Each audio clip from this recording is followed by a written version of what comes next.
Toyum деген. Болды. Қолыңа дет бермесін, рахметжан. Қайда? Сен түкте жеген жоқсың ғой? Певицианский ма, сол маған ұнамайды. Мен деген таңертелі бері саған бұл обедті дайындап жүрсем, сен болсаң мені түкте сыйламайды екенсің, я? Я, болды. Майонез орнан биш.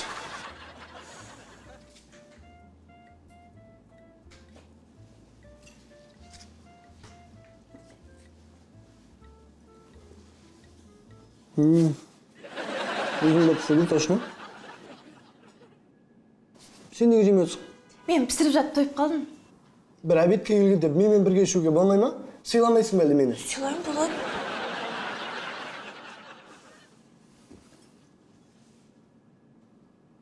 Ас болсын. Мә.